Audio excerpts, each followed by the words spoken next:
What if I told you there's a soil regeneration system so powerful it converts dead, compacted clay into rich black earth in 30 days flat? No chemicals, no machines, no $200 bags of amendment from the garden center. Just feathers, claws, and an instinct older than agriculture itself. A single backyard flock deposits 8 to 11 tons of nitrogen-rich manure per acre per year. Their scratching breaks hardpan that no rototiller can reach. Their constant turning aerates soil 6 inches deep without destroying a single fungal thread the way a plow does. They eat 80 pest insects per bird per day. They deposit nitrogen, phosphorus, and potassium in the exact ratios that garden centers package and sell for $47 a bag. They do this while producing eggs you eat for breakfast. One animal replacing 4 industries: fertilizer, pesticide, herbicide, soil amendment. The United States fertilizer industry generates $200 billion annually selling what chickens produce for free. And here is the part they will never print on a bag of 10-10-10. In 1943, the USDA Victory Garden program recommended chickens in every backyard. 40 million American families kept flocks, not for eggs alone, for soil. Then the war ended. The bomb factories became fertilizer plants, and the chicken was moved from the garden to the factory. Welcome back to Nature's Lost Vault. Before we open this vault, if these stories matter to you, the best way to preserve this knowledge is simple. Subscribe, hit the bell, and share these vaults with those who need to remember what we forgot. In 1942, a woman named Dorothy Drinkwater kept 17 Rhode Island Reds behind her Victory Garden in Portland, Maine. Her husband shipped overseas in February. By April, she was alone with 2 children, a quarter-acre lot, and soil so compacted the neighbor's dog couldn't dig through it. The county extension agent told her to buy ammonium sulfate. She couldn't afford it. Ration coupons didn't cover fertilizer, so she did what her grandmother taught her. She moved the chicken pen onto the worst section of garden, built a bottomless wooden frame from scrap lumber and chicken wire. It cost her nothing. Let the birds work. They scratched. They pecked. They deposited manure directly onto compacted earth that hadn't grown anything in 3 years. They ate every grub, every cutworm, every slug hiding in the top 6 inches. They turned that soil with a precision no machine could match.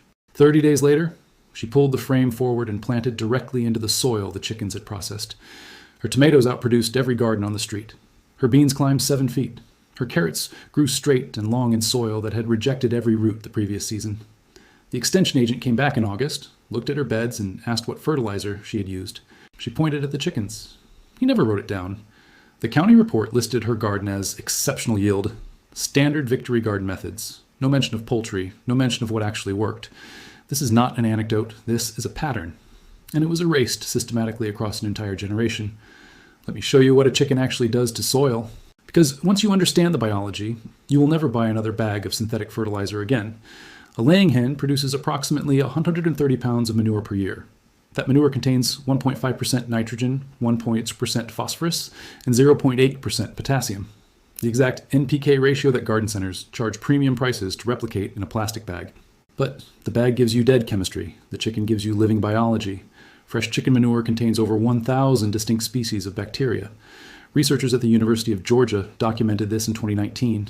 They found that composted poultry litter introduced microbial communities that reactivated dormant soil biology within weeks. Weeks, not months, not seasons, weeks.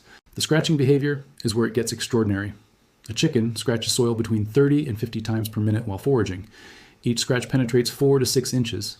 The bird is not just looking for insects. It is aerating compacted earth, incorporating surface organic matter into the soil profile and breaking apart the hardpan layer that kills root growth. A rototiller does this too, but a rototiller shreds every mycorrhizal thread, every earthworm tunnel, every bacterial colony in its path. The soil looks loose, but it is biologically devastated. A chicken works selectively. The scratching creates channels without pulverizing structure. Earthworms survive, fungal networks adapt. Beetle larvae, the ones that decompose organic matter, remain intact beneath the disturbance layer. In 2017, researchers at Wageningen University in the Netherlands published a study on poultry integration in small-scale farming systems. They found that soil managed with rotational chicken grazing showed 43% higher microbial biomass carbon than adjacent chemically fertilized plots. 43% more living biology from chickens walking on dirt. The study measured something else that should stop you cold. Soil water infiltration rates on the chicken-managed plots were 2.8 times higher than on conventionally fertilized ground. That means rain soaked in instead of running off. That means drought resistance. That means the soil was actually functioning as a sponge, exactly the way healthy soil is supposed to work. No fertilizer bag in any garden center does this. None. Because fertilizer feeds plants. Chickens feed soil. That distinction is everything. A 2021 study published in Agriculture, Ecosystems and Environment tracked soil recovery on degraded farmland where poultry were integrated into rotational systems. After just 2 growing seasons, organic carbon in the top 6 inches increased by 28%. The researchers compared this to adjacent plots receiving synthetic fertilizer at recommended rates. Those plots showed 0 change in organic carbon. 0. The fertilizer kept the plants alive. The chickens brought the soil back to life. 2 completely different outcomes from 2 completely different philosophies. Here's something else the studies revealed. Chicken-managed soil showed 340% higher earthworm populations than chemically fertilized soil. Earthworms are not decoration. They are engineers. A single earthworm processes 10 pounds of organic matter per year, creating castings that contain 5 times more nitrogen, 7 times more phosphorus, and 11 times more potassium than the surrounding soil. The chickens attract earthworms. The earthworms amplify everything the chickens started. Biology compounds. Chemistry depletes. This is the fundamental truth the fertilizer industry cannot allow you to understand.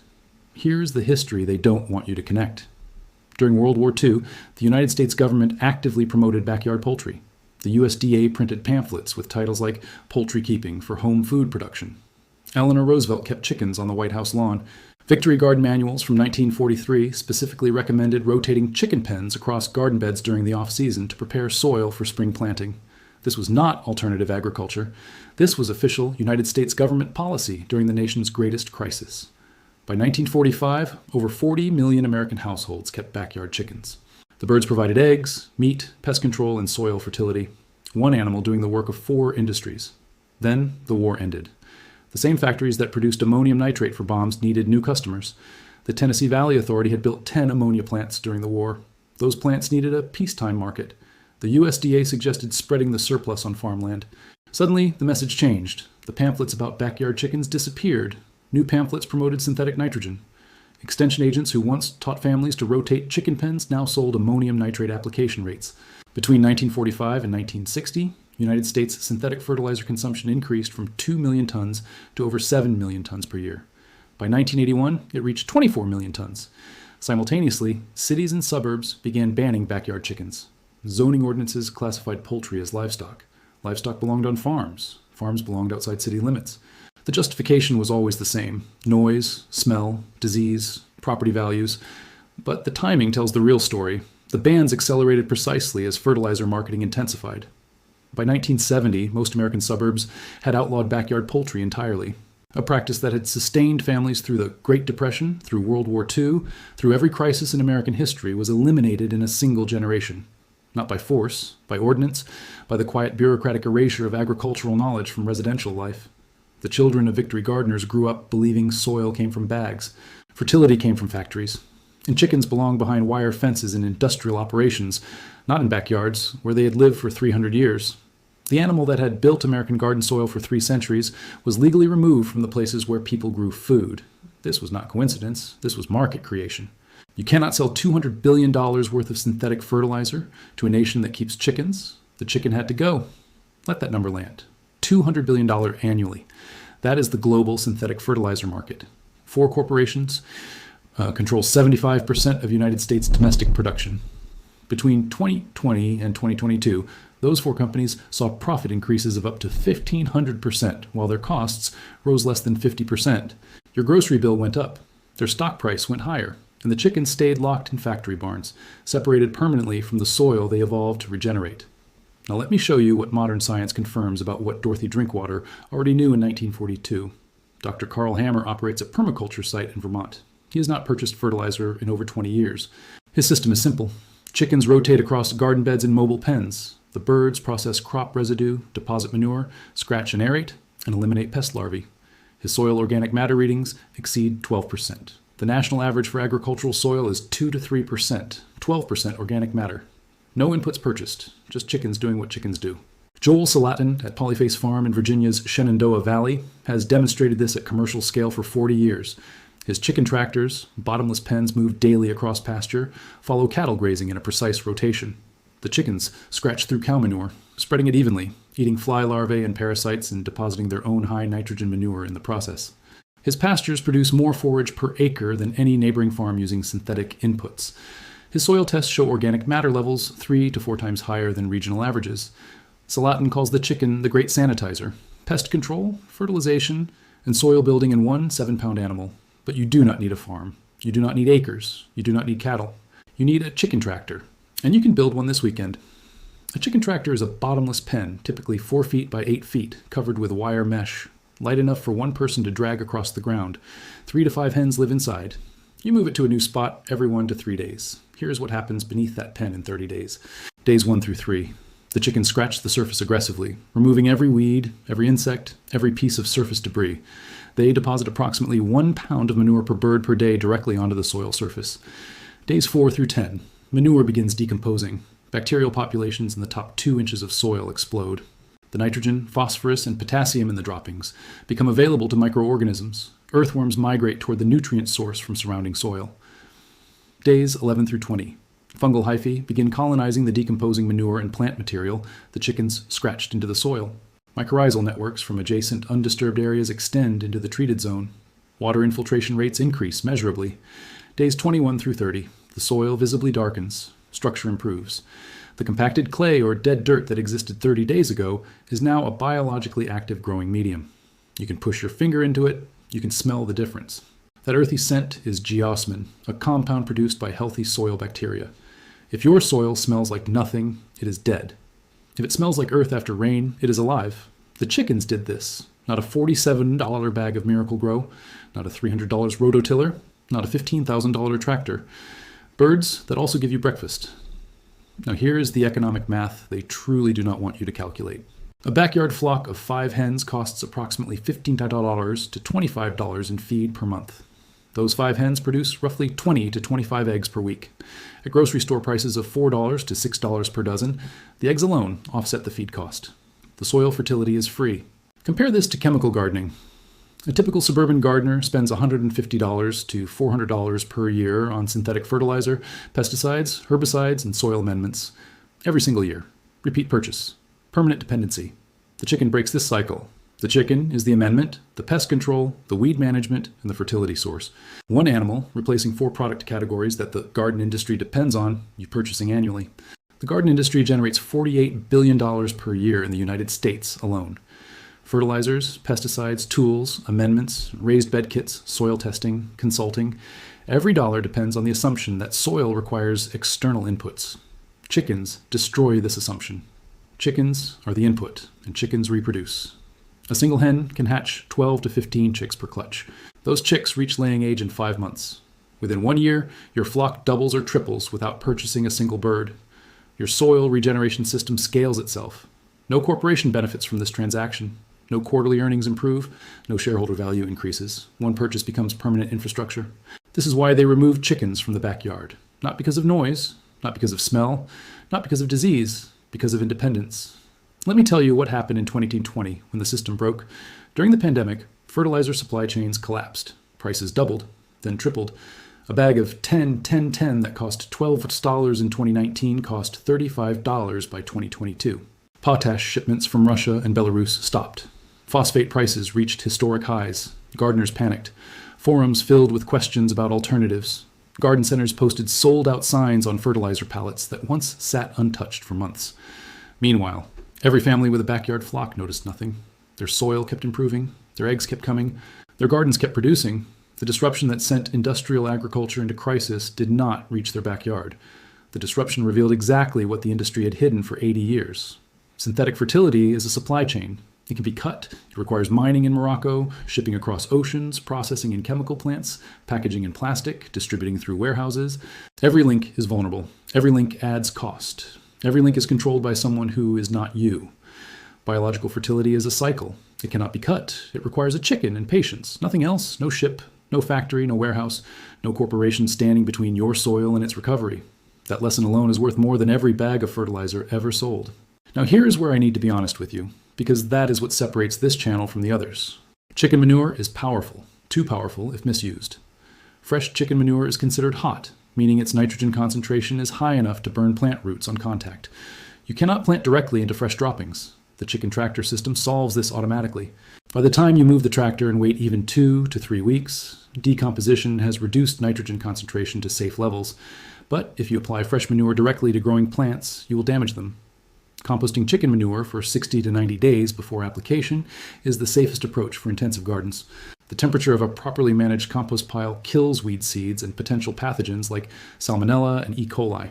This is real. This is documented. And most videos promoting chicken manure will not tell you this because it complicates the narrative. I am telling you because the methods matter more than the marketing. And the method works brilliantly when done correctly. There is one more piece of this puzzle, the piece that connects everything. When chickens scratch through soil, they eat insects, not just any insects. They preferentially target grubs, beetle larvae, cutworms, slugs, and fly larvae. These are the exact pest species that the $14 billion pesticide industry sells poison to control. A study published in Biological Control in 2018 found that free-range poultry reduced pest insect populations by 50 to 70% in integrated farming systems. The birds consumed an average of 80 invertebrates per day per bird. 80 pests eliminated daily, per bird. 5 birds eliminate 400 pests per day. In 30 days, your flock has removed 12,000 pest organisms from your garden. No spray, no powder, no chemical residue on your food, no poisoned pollinators, no dead earthworms. Just a chicken doing what evolution designed it to do for 8,000 years before we locked it in a factory and forgot. The pesticide industry generates $84 billion annually worldwide. The fertilizer industry generates $200 billion. Together, $284 billion in annual revenue depends on you never discovering that a $5 chicken replaces both. That is not conspiracy. That is economics. Companies fund what supports their products. They do not fund what makes their products unnecessary. Universities pursue grants from available sources. Those sources do not include chickens. Search Google Scholar. Type synthetic nitrogen fertilizer soil health. You will find over 50,000 studies. Now type chicken tractor soil regeneration. You will find fewer than 200. The ratio is 250 to 1. Not because fertilizer works better, because fertilizer has funding, but the research gap is not accidental. It is structural. Fertilizer companies sponsor university research programs. They endow professorships. They fund graduate students. They sponsor conferences. The knowledge ecosystem is built around their products. No chicken funds a professorship. No backyard flock endows a research chair. No egg-laying hen sponsors a soil science conference. The studies that do exist come from permaculture researchers, small farm advocates, and international development organizations working in countries too poor to afford synthetic inputs. The knowledge exists, but it exists at the margins, exactly where the industry wants it. The ratio tells you everything about where the money flows. And where the money flows, attention follows. Where attention flows, belief forms. And belief is the product the fertilizer industry actually sells. Here is your action plan. Check your local zoning laws. Over 80% of United States cities now allow backyard chickens, most permitting 3 to 6 hens without a rooster. The movement reversed decades of prohibition. If your city still bans them, attend a council meeting. The ordinances are changing nationwide because people are waking up. Build or buy a chicken tractor. A simple 4x8 frame with hardware cloth takes 1 afternoon and less than $75 in materials. Move it every 1 to 3 days. The design is not complicated. 4 corners, a roof for shade, wire mesh on all sides, no bottom. The bottomless design is the entire point. The birds must contact the soil directly. That is where the magic happens. Start with 3 to 5 hens. Hardy dual-purpose breeds work best. Rhode Island Reds, Barred Plymouth Rocks, Australorps. These are the breeds that built American garden soil for 300 years. They scratch aggressively. They forage constantly. They produce 250 to 300 eggs per year each. They tolerate heat and cold. They are the original soil regeneration machines. Place the tractor on your worst soil first. The deadest, most compacted, most hopeless patch of ground you have. The spot where nothing grows, the clay that cracks in summer and floods in spring. The corner you gave up on 3 years ago. Give the birds 30 days, then plant. Watch what happens. The soil darkens. The earthworms return. The structure rebuilds. The smell changes from nothing to earth, from death to life, from gray dust to black gold. The transformation is visible, it is undeniable, and it cost you nothing but patience. In 30 days, for the cost of chicken feed. Dorothy Drinkwater knew this in 1942. 40 million American families knew this. The USDA printed it in official pamphlets. Eleanor Roosevelt demonstrated it on the White House lawn. Then $200 billion worth of chemical industry needed customers. And the chicken was exiled from the garden. The knowledge was buried under marketing budgets larger than most nations' agricultural spending. 3 generations grew up never knowing that the solution to dead soil was walking around on 2 legs, clucking and scratching at the ground. But chickens do not read zoning laws. They do not understand profit margins. They do not care about quarterly earnings reports. They do not respond to marketing campaigns or industry lobbying or suburban homeowner associations. They care about scratching, They care about eating grubs. They care about doing exactly what 8,000 years of domestication designed them to do. Your soil is not dead. It is waiting. Waiting for the biology to return. Waiting for the scratching and the manure and the turning. Waiting for the animal that humans kept beside their gardens since the dawn of agriculture. It has waited 80 years. It will wait 80 more if it has to. But it does not have to wait longer, because you know now. The fertilizer industry prayed you would never figure this out. The pesticide companies hoped the knowledge would stay buried. The zoning boards tried to make it illegal. The chicken does not care. It never cared. It just keeps scratching. If this vault opens something for you, subscribe to Nature's Lost Vault and hit the bell. Every like and every share helps preserve this wisdom. The next vault opens soon.